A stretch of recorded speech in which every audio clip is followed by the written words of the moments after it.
Welcome to CNN 10, where upheaval in Venezuela is the first story we're explaining this Wednesday. I'm Carl Azus at the CNN Center. On April 30th, conflicting reports were coming out about what was happening in the South American country. During a protest in the Venezuelan capital of Caracas, Juan Guaido, the opposition leader who in January declared himself the new president of Venezuela, said, quote, "Operation Freedom has begun. We're going to stand here together asking and demanding the military to join." CNN reporters called this an escalation of Guaido's efforts to remove Venezuelan President Nicolas Maduro from power. What we don't know is whether this amounts to an attempted military coup when the armed forces take action to change a nation's government. Guaido's ambassador in Washington says it's not a military coup. He called it a constitutional process led by the Venezuelan people, and said there'd be more events in the hours and days to come. A Venezuelan government official also said it wasn't a military coup, but he told the Reuters news agency that it was another chapter in an attempted civilian coup led by Venezuela's opposition party and supported by the U.S. So the question here is, have members of Venezuela's military, which have largely supported President Maduro, now joined forces with the opposition protesters who want Maduro out of power? At the time we produced this show, we didn't have a clear answer on that. We'll keep you updated on what happens in the troubled South American nation. Next story. Earlier this month, the island nation of the Philippines protested to China because hundreds of Chinese boats were sailing near an island administered by the Philippines. But this particular place is also in the Spratlys chain, a disputed area that includes man-made islands that China has built up in recent years. Despite the dispute, the president of the Philippines has strengthened his country's relationship with China, and that country's investments in the Philippines have caused concerns for some people there and abroad. It was U.S. military power in the heart of the Philippines. For decades, Clark Air Base was the largest American base outside the U.S. Veterans Anthony Grimm and John Gilbert remember it well. It was a little America. It really was. The town is still called Clark, still has a VFW post, but the base is a memory. The Americans left in 1991. Well, after Vietnam, we no longer needed those bases. They were not a critical asset. So the old base sat idle for years, but not anymore. So this is going to be a major hub, not just in the country, but in the entire region. It'll cover more area than Manhattan. Skyscrapers, a new airport, residential, billions of dollars of investment. And who's helping build it? You are seeing more of a Chinese influence here. Oh, sure. Oh, yeah. And a lot of projects.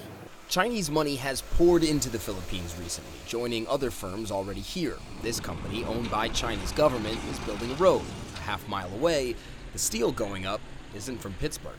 The fact that I'm surrounded by Chinese steel and that China is one of the biggest country investors in this new city is remarkable, given the state of relations between the Philippines and China just a few years ago. Sino-Filipino relations hit rock bottom in mid-2016 after Manila took Beijing to international court over artificial islands China has built and militarized not far from the Filipino coast. About that time, though, came a new president, Rodrigo Duterte. I announce my separation from the United States.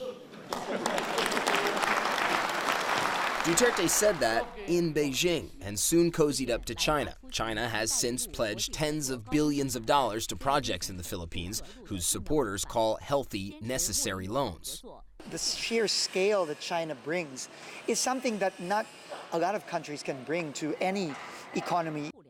But some see that spending as dangerous. Should anything go wrong with repayments, Manila could be beholden to Beijing. It's the ultimate symbol of the eventual subjugation of the Philippines towards China. China has doled out hundreds of billions in similar loans to developing countries across Asia and Africa, and the U.S. has warned of debt-trap diplomacy. Beijing recently took a 99-year lease on a key port in Sri Lanka after the government there defaulted on Chinese loans used to build it. The Duterte administration argues the Philippines is different and faces no such threat. Plus, the U.S. still has a defense treaty with Manila. But in this zero-sum game for influence, when America gives room, China will try to fill that void. Matt Rivers, CNN, Clark, the Philippines. 10-second trivia.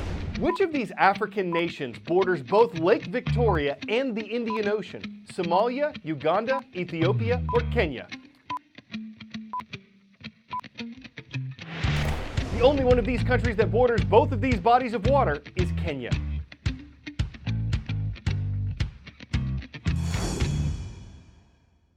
According to the CIA World Factbook, the backbone of Kenya's economy is agriculture. It accounts for about a third of the nation's gross domestic product.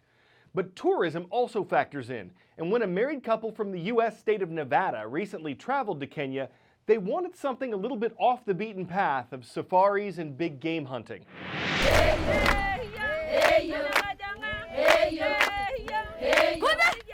I'm Tracy Cheatham. And I'm Mark McIntyre. We are from Las Vegas, and we came to Kenya to celebrate my 50th birthday.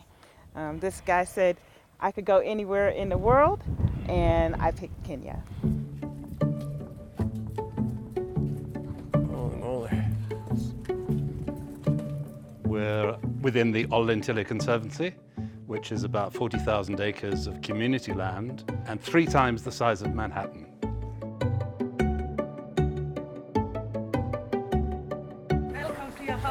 Thank you. Thank you. You see the I like the look of this. vacation?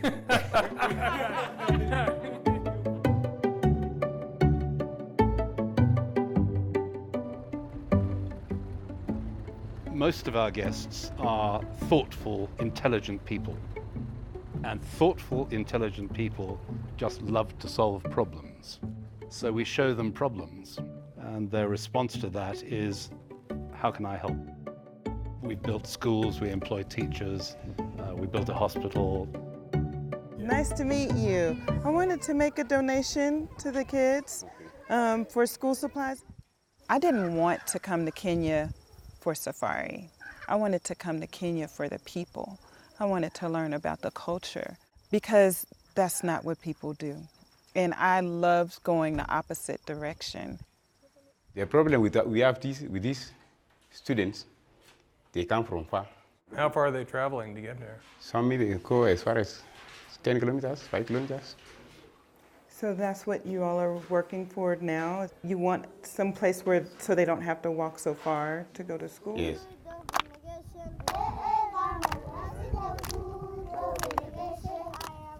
I remember when I went to Tanzania, I was constantly asked, where was I from?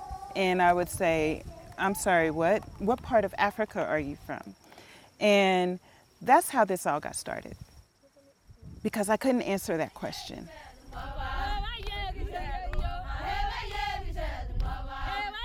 And so I did one of those DNA tests, so I could figure out which countries that I was from, because apparently I had to be from somewhere. When we got the results, I was from everywhere. So it's important for me to come back, because now when I get asked the question, where are you from, I can say I'm from here, here, here, here, here, here, here, and here, with great pride. There are only 2 different families in the village, and normally they can live as one family in one village or friends together. We try to encourage our guests to have fun while doing good. At the same time, they end up enjoying the place and wanting to be part of the project and be part of the community that they have come to visit.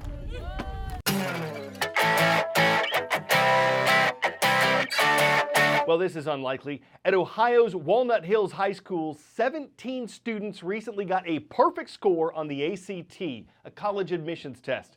And the school says 23 more seniors were only 1 point away from a perfect score. So what? Well, according to the administrators of the test, out of the roughly 2 million students who take it every year, only 0.1% of them get a perfect score. So to have 17 perfect scores at one high school is nothing short of ACT-rific.